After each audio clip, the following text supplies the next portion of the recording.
Hello. Alors ça fait un petit moment où je me suis pas présentée devant la caméra. Pour ceux qui me suivent, vous avez certainement su qu'au mois de janvier, j'ai vécu la disparition de mon ex. Et alors je vous parle de ça parce que j'ai un ami Renaud là, qui m'a envoyé un lien sur Alina, qui a aussi vécu la perte de son compagnon.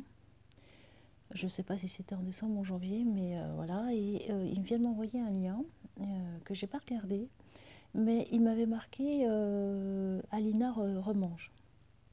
Alors, ce que je vais parler avec vous aujourd'hui, c'est est-ce que le fait de remanger, on n'est plus pranique. On va parler vraiment de ce que c'est vraiment le prana et comment moi je vois le prana. Alina, ça fait longtemps qu'elle l'a été. Moi, je le suis toujours, dans le sens où vous l'entendez vous, mais je vais vous expliquer le prana, c'est quoi. On l'est tous. Vous êtes déjà pranique sans le savoir pour la plupart d'entre vous.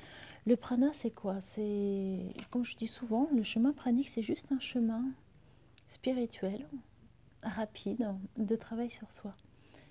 Je n'ai pas regardé la vidéo d'Alina, mais même si elle remange, je ne sais pas comment, les quantités, tout ça, peu importe, c'est pas ça le souci.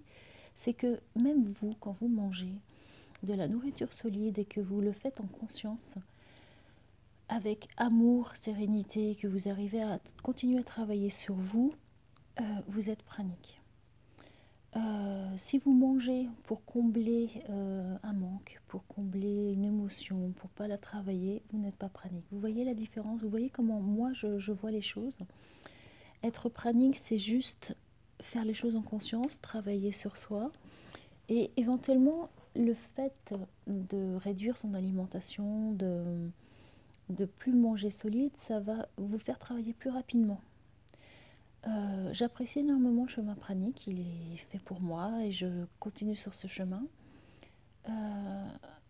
Mais je sais que quand au mois de janvier il m'est arrivé donc cette nouvelle, cette disparition qui a été violente, qui a soulevé beaucoup d'émotions, euh, les émotions sont telles que effectivement on essaye de combler l'émotion comme on peut.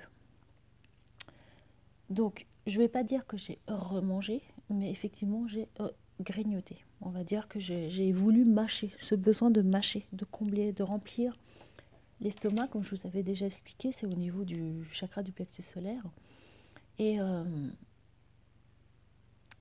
des fois, les émotions sont telles, c'était violent. Pour moi, c'est pas évident à gérer. Je me mets à la place d'Alina qui, ça faisait, je crois, 8 ans qu'elle était avec son compagnon.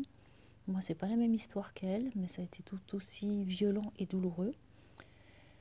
Mais après, il faut pas voir les choses sur le fait qu'on est prana, pas pranique, on mange pas, etc. C'est un parcours de vie. On peut faire des pauses. C'est pas parce que vous vous lancez sur le chemin que vous n'avez pas le droit d'être doux et patient avec vous-même. C'est des pauses. Comme moi, je dis souvent, j'aime bien aussi le cycle des 21 jours parce qu'il y a des périodes à sec. Et ça vous permet justement de travailler de façon plus profonde toutes les remontées qui doivent remonter chez vous, certaines peurs, certaines choses à travailler sur vous, c'est beaucoup plus rapide. Peut-être que vous allez vous lancer sur le chemin pranique, faire un cycle, quel qu'il soit, 21 jours ou moins, peu importe, mais vous avez fait cette démarche, vous allez vivre quelque chose, vous allez vivre quelque chose pour vous, travailler certainement sur des choses, sur des peurs, et vous avez été sur le chemin. Vous avez travaillé sur vous. Et c'est ce qui est le plus important, je pense. Pour moi, c'est ça le chemin pranique. Donc, je me demande si Renaud, quand il m'a envoyé la vidéo, si c'était pas une petite peur inconsciente de me dire euh, est-ce qu'on a besoin d'alimentation solide pour vivre? Et comme j'ai écrit un post il n'y a pas longtemps, médicalement parlant, le corps n'a pas besoin d'alimentation solide. Plusieurs praniques le prouvent. Il y en a qui sont praniques depuis une dizaine, quinzaine, vingtaine d'années. Donc oui, Alina remange, c'est son chemin.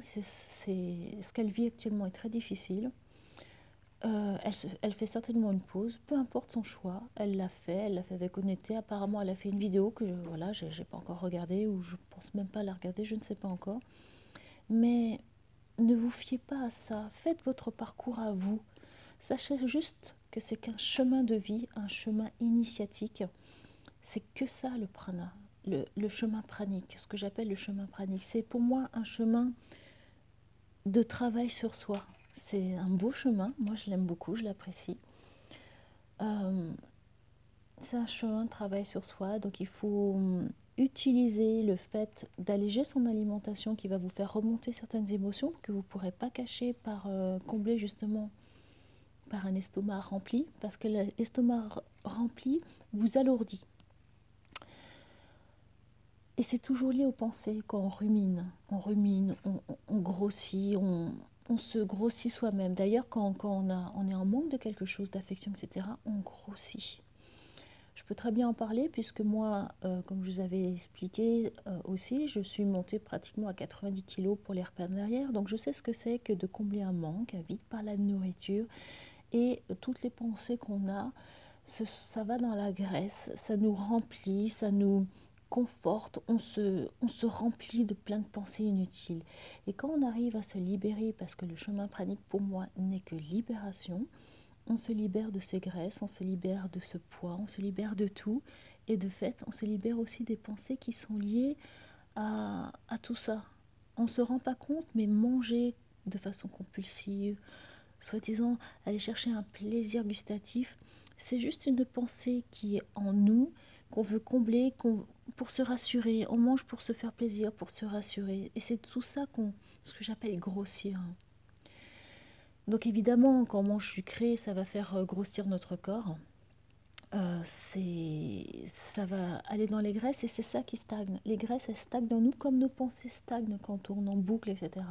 Et quand on arrive à se libérer et tourner la page, on se libère de tout. C'est pour ça que les praniques qui sont en chemin, ils ont toujours leur peau idéale parce qu'on se libère de nos schémas de pensée anciens, on libère nos pensées récurrentes et on avance. C'est ça pour moi le prana. Donc Renaud et puis toutes les personnes qui ont vu cette vidéo, quelle qu'elle soit, ne... ayez confiance à votre propre chemin, avancez sur votre propre chemin. S'il est fait pour vous, continuez. Si vous l'avez essayé et que vous voyez que c'est pas pour vous, c'est pas grave, il y a plein de méthodes pour aller à soi, à son vrai soi, à son vrai moi. Le but, c'est de vous connaître, de vous libérer, de grandir, de vous connaître et de vous aimer. Voilà ce que je voulais vous dire aujourd'hui. C'est bientôt la Saint-Valentin. Donc plein d'amour et surtout commencez par vous-même, aimez-vous. Et pour faire une petite aparté sur la Saint-Valentin et le couple, l'autre c'est vous. Chérissez-le comme vous devez vous chérir aussi. Aimez-le et grandissez ensemble tous les deux, puisque l'un et l'autre vous êtes votre propre miroir et c'est grâce à ça qu'on arrive à avancer sur le chemin. C'est une des belles méthodes. Soyez toujours amour, soyez doux avec vous-même, respectez-vous. Je vous aime, bisous.